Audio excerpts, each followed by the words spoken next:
second half, at least since midway through the third.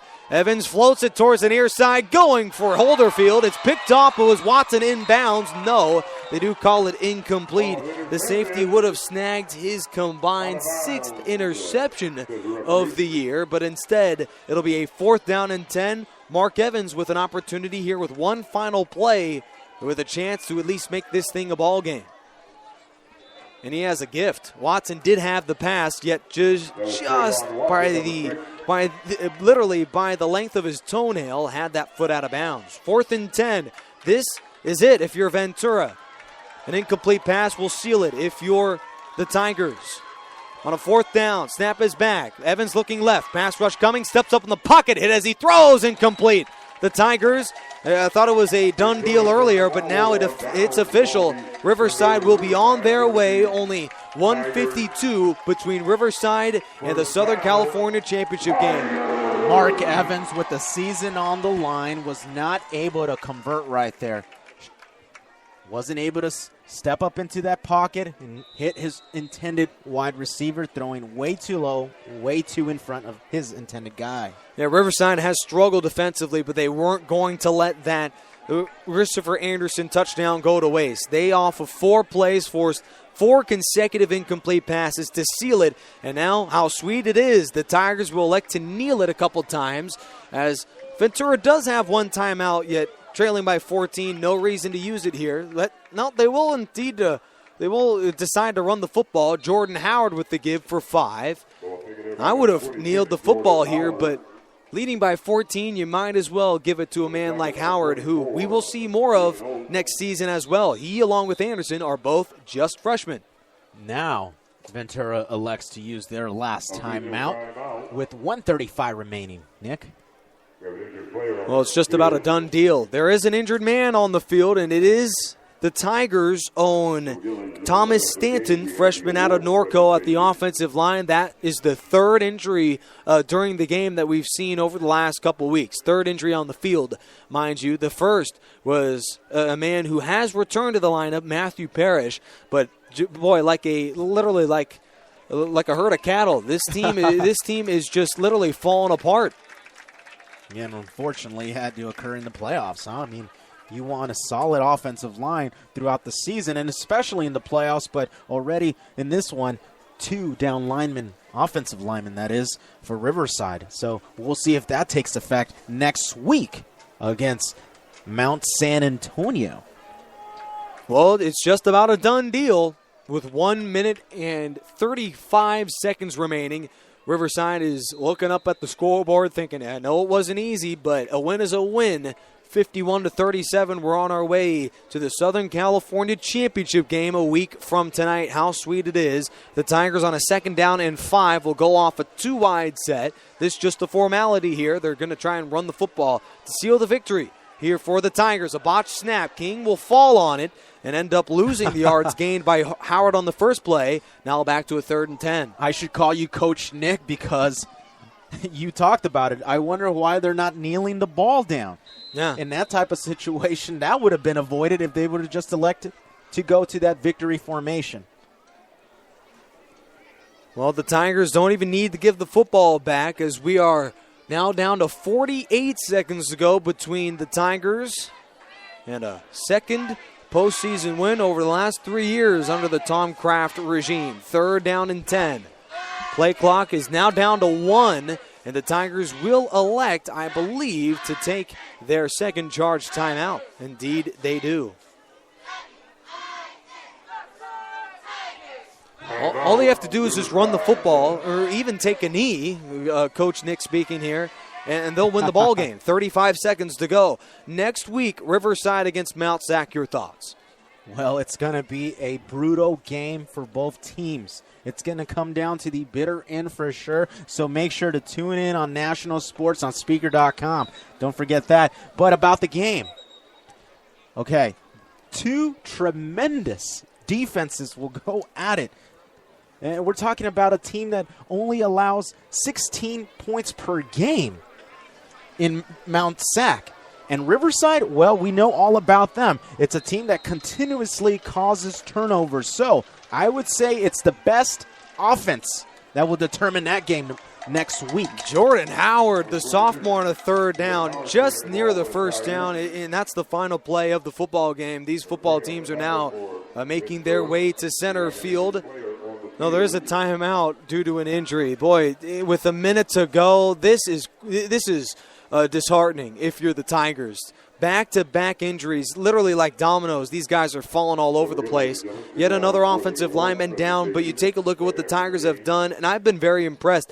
In the second half this year, I think winners, including that game against Mount Sac, victors are made in the second half, and the Tigers have outscored opponents 194-83 coming out of the first half locker room. Wow, that's a number that needs to be compared in history, because that's 12. You're winning in the second half by 12 points every single week. Yeah, that's amazing. In the first half, they're about dead even. This is a ball club that in the first half, as we saw, has their struggles. 1 week offensively, they can't get things going, and obviously in this contest, 2 kickoff returns simply is not going to do it. Yeah, I mean, and those were botched coverages. I don't think that will continue. I think they'll go into this week and take a look at the film and figure things out on special teams. I don't expect that to continue next week, because it's something that they didn't do all year. And that's allowed 2 kick returns for touchdowns in a single game. So expect that to be just a fluke, an aberration, call it what you will. But I don't see Riverside continuing these special team woes. Woes would be awfully generous. They allowed over 50 yards at kickoff return. That just frankly is not acceptable. And 2 touchdowns as well. That'll be the first 2 for the Tigers given up all year. 19 seconds, the clock is running, and the Tigers are just looking up at that thing thinking we are on our way to the Southern California championship game. The clock is down to 8 on a 4th down to 6, and that'll be it. Pack your bags, Riverside. In a week from tonight, you will face off against Mount Sac, and Mount Sac at home with a chance to seal the Southern California championship game. It's been a phenomenal ride. It all started with the collapse, the debacle, if you will, against Grossmont College in San Diego. They fell to 2-1, and that was off of a dismal overtime win against Saddleback. Ever since, they rattled off 8 consecutive victories. Tom Kraft wins his 50th game in his tenure with a 14-point win over a playoff team in Ventura College, and will now face off against Mount Sac. Winner moves on to the state championship game. Wow, it's really impressive what Riverside has done. Long-term goal is obviously the state title goal. But first things first, it's next week, and it's going to be the toughest matchup of the year. We talked about it during the regular season. It was going to be the matchup of the season during the regular season. That's right. Against the Mounties. And then they come, now they got to come on the road again, the Mounties do, and come here and face a team that has won 30 straight at home. Yeah, make it 30-0 in Arthur and Wheelock Stadium, a record that is dated all the way back to the beginning of 2010. You take a look at what the Tigers did. It was not an easy win against a ball club that was much lower ranked than you in Ventura College, yet I believe, Dan, and I'm sure you agree, a win is a win. Doesn't matter how they come. Mount Sac has been demolishing all of the lesser competition, yet when you go to the head-to-head to begin the year, the Tigers took down Mount Sac. Hey, you got that right about a win is a win. It doesn't matter how you do it in the playoffs. The fact of the matter is win out and, hey, crown yourself a champion is the goal. And Riverside, well, they've got a lot of work to do during the week, especially, of course, like we mentioned earlier, on special teams. But the offense needs to work on a few things. I would say that deep pass, it seems like it's always there, but failing, coming up short. So, do you have any questions when it comes to our defense that allowed 14 unanswered in the fourth quarter to make this thing a close ball game? You bring up a great point because Trayshawn Braun academically ineligible now for the rest. That just brings us one man short. You can ill afford in the postseason be down a man like this. Yeah, and it just goes to show how much of an impact that guy brought into the defense. But Ray Ford has been stepping up. They try to pick on him a little bit too much, and it was unsuccessful pretty much. I will mention one thing. With the Tigers in 9 games with Deshaun Broughton, you're allowing 19 points per game. In the 2 games without the cornerback, you're giving up 30 points per game. 37 here not 30. Let me go ahead and redo that. Actually, 26 points per game, with 37 to Ventura, then obviously 14 to Citrus College. Right now, an MVP will be crowned. This is the National Bowl that we just called, and Riverside just won. Moving on the next week to play Mount Sac in the Southern California Championship. The winner of that one goes on to face the winner of the North in what will be the state championship game. So a lot of football still to be played, 8 quarters to be exact, if you're RCC, preferably.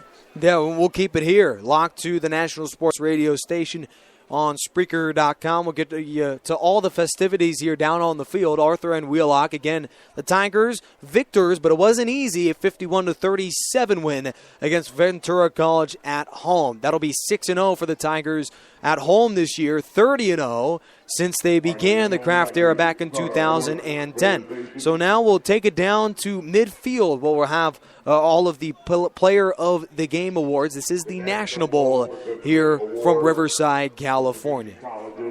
Go to the Ventura Pirates, ladies and gentlemen.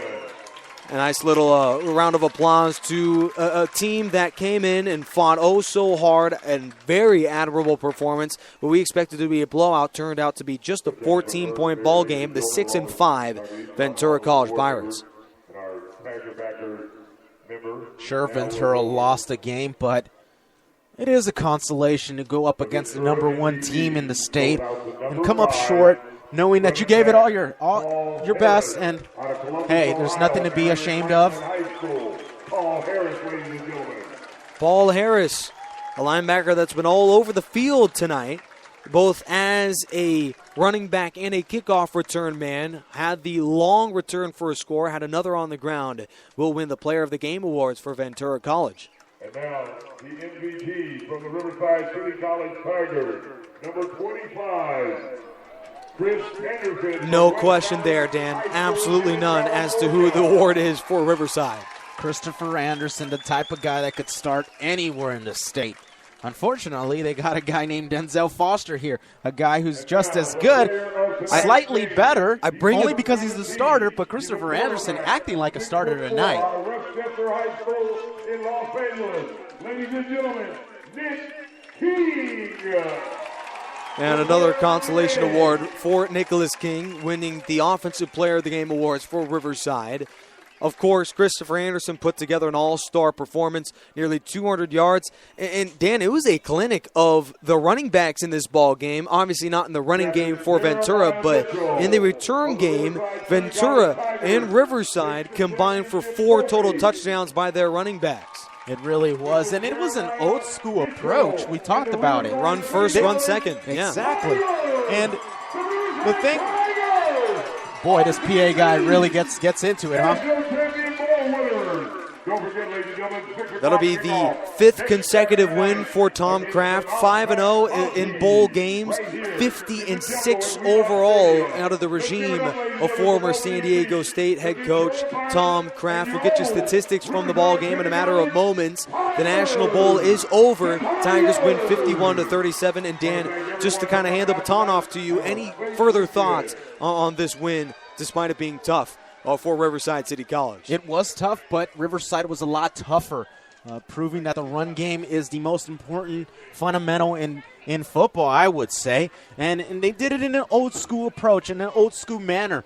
They didn't get a bunch of yards early on. They were getting at least 2 to 5 yards per pop, and then it was late in the ball game when Christopher Anderson was breaking them. He was getting more than 10 yards, it seemed like.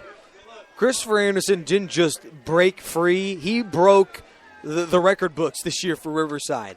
29 carries for 182 yards rushing and 2 touchdowns. This is a man possessed, if you will, for the Tigers in this ball game. Now that'll put him over 500 yards rushing. You take a look at the numbers in a 51-37 win for Riverside. Offensively, it's been a struggle if you are the Tigers, but what a time to put up your best offensive performance. 556 yards of total offense. You were 6 for 6 in the red zone. This is a unit that threw 2 touchdowns.